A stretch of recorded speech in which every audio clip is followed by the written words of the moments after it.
తెలంగాణ ఏర్పడిన తరువాత తొలిసారిగా పూర్తిగా ప్రజాస్వామ్యబద్ధంగా ఎన్నికలు నిర్వహించమని సీఎం రేవంత్ రెడ్డి తెలిపారు.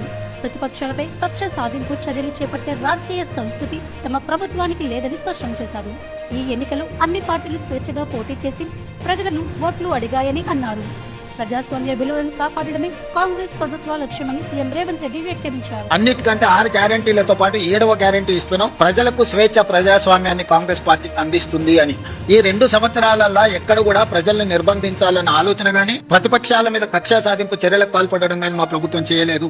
ఈ ఎన్నికల్లో కూడా మీరు చూసిండ్రు, స్వేచ్ఛగా ప్రజలు ఎవరికి నచ్చిన రాజకీయ పార్టీ మద్దతు వాళ్ళు ఎన్నికల్లో పోటీ చేయడమే కాకుండా ప్రజల దగ్గరికి వెళ్ళి వాళ్ళు ఓటు అడిగి ప్రజా తీర్పును కోరినరు. ప్రజలకు కూడా స్వేచ్ఛగా తీర్పునిచ్చే అవకాశాన్ని మా యంత్రాంగము, ప్రభుత్వము, పార్టీ అన్ని రకాలుగా ప్రజాస్వామ్యబద్ధంగా ఈ ఎన్నికలు నిర్వహించడం. మొట్టమొదటిసారి తెలంగాణ రాష్ట్రం వచ్చిన తర్వాత ప్రజలకు ఒక స్వేచ్ఛాయుతమైన వాతావరణంలో ప్రజాస్వామిక బద్ధంగా ఎన్నికలను నిర్వహించడం జరిగింది.